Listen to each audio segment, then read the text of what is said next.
If you ever get locked up, try to keep an open mind.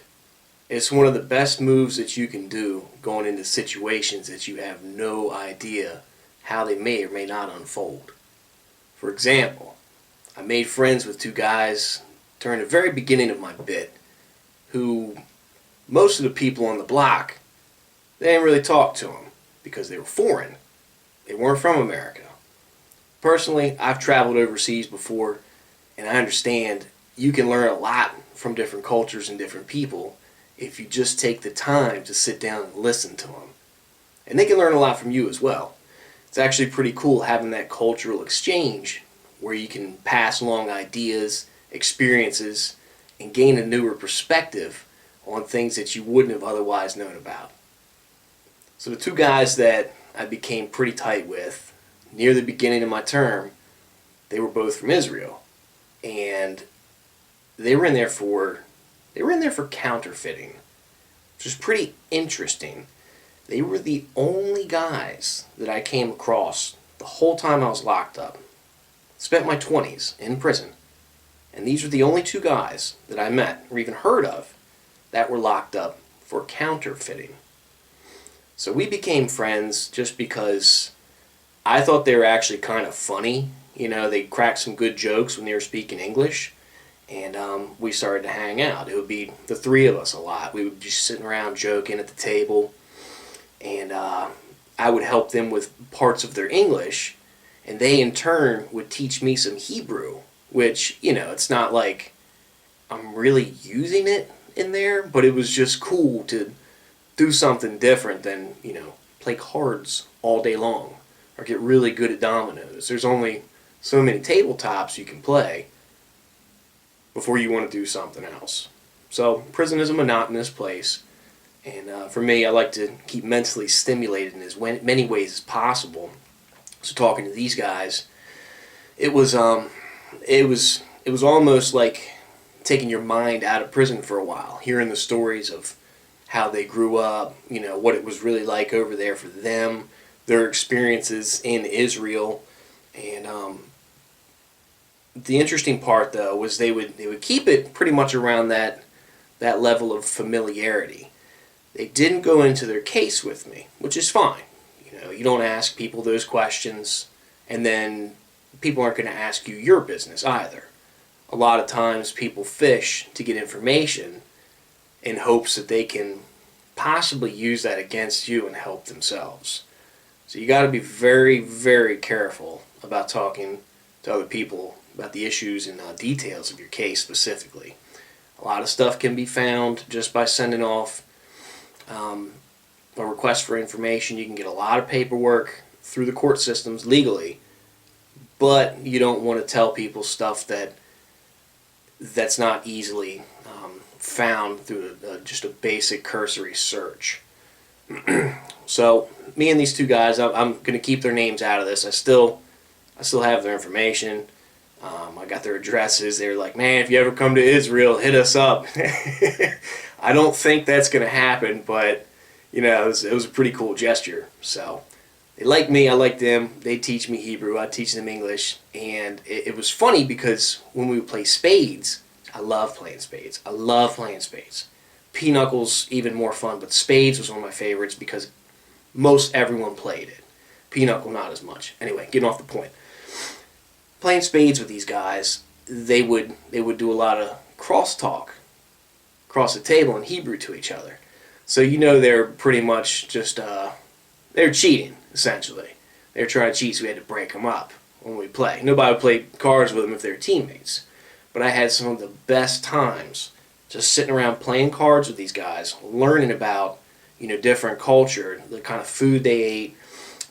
What the mentality was as far as like seeking education over there, like what did people want to do? Did they want to grow up and be entertainers, or what?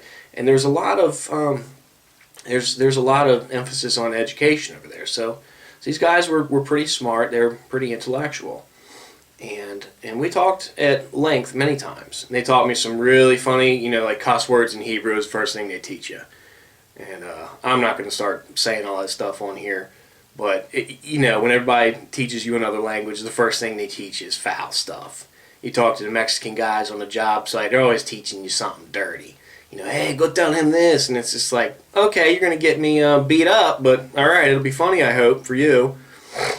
So we go back and forth, and it was very interesting because the one guy, he was a bit of, again, trying to avoid saying names here, so I'm stumbling over my words.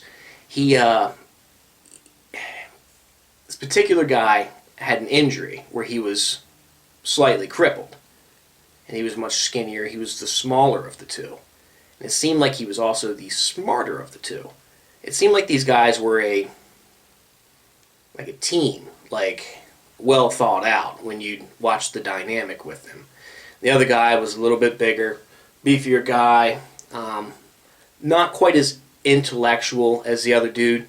So it almost seemed like he was protecting this guy in a way. And I don't know whether or not that's the case, but that was just the vibe that I got. And yeah, so one day we're just playing cards like usual, and they would get calls occasionally. They'd be like, hey, you know, such and such, I need you to go up to, you know, this office. You've got a phone call. And it's like, who gets summoned up for a phone call? Usually that only happens if you have like a death in the family kind of thing. And it had happened a few times, and you come back, you're like, hey man, you alright? And he's like, yeah, alright. Like, somebody dies, like, no. Just call from Israel. And it's like, okay. Alright, whatever. And that happened a few times over the course of the next, you know, several weeks or whatnot. And one day out of nowhere, you just look, and I was like, hey, where'd such and such go? And the guys on the tier that were around when they got moved off, I said, man, they're gone. I was like, really? What happened to them?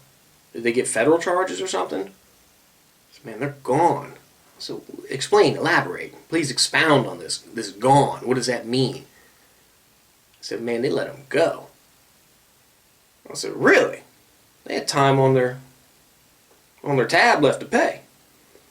And dudes told me, they said, no, man, the embassy called. The Israeli embassy. That's who kept calling them. A guy used to work up front. I ended up finding a scoop out later on. But initially, it was just like, man, they were let go. And then when the full story unraveled, their embassy got them out. Now, these dudes were passing off $100 bills in Atlantic City.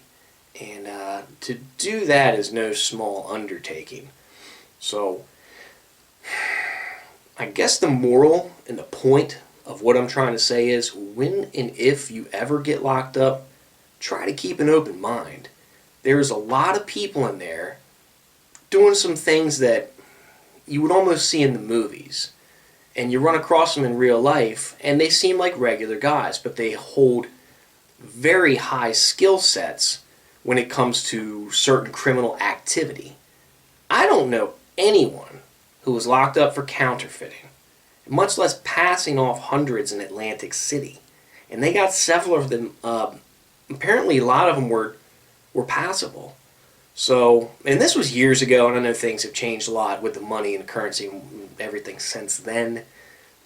But it was kind of next level when you think about sitting there just shooting the breeze, playing spades with these guys, and what are they doing? Like, how are they passing off counterfeits like this internationally? And then to get a call from the embassy that got them walked right out the door. I mean, they were taken out in the middle of the night, and you didn't see them. So it's one of those situations. Always keep an open mind if you get locked up. There's so many people from so many different cultures, backgrounds, ethnicities, religious perspective. I'm a Christian, and I sat and I talked with Muslims all the time because I had respect towards them, and they showed me the same respect. And many times we would sit down and discuss, you know, philosophical and theological debates. And it was much cleaner than anything you would see online. Like, people are crazy online. You can't even talk out there anymore. People are just so charged up and wound up. I don't know. I think Mike Tyson said it best. It's like people act crazy on the internet because they're not used to getting punched in the face. So in real life, people are usually pretty cool. If you sit down, show them a little bit of respect, show a little interest in their culture, in their beliefs, and they'll usually reciprocate. So I've had some wonderful talks with these guys, and very good Muslim friends of mine when I was locked up. I mean, these guys were good dudes. They were good dudes. They believed a different set of religion than I do. But so what? At the end of the day, if you can't be friends with somebody and live with them, then you're going to have a hard time. So you make your own bed and you lay in it. I really didn't have a lot of problems, when I came to these debates and philosophical, theological discussions, because guys were open-minded. If you come at them with an open mind and respect. So you never know who you're going to be talking to. You never know who you're going to run across. You never know if you're going to be playing spades with a guy who can make you $100 bills later on. So just keep that in mind, and like I always try to say, the wise man doesn't get himself into what the smart man has to get himself out of.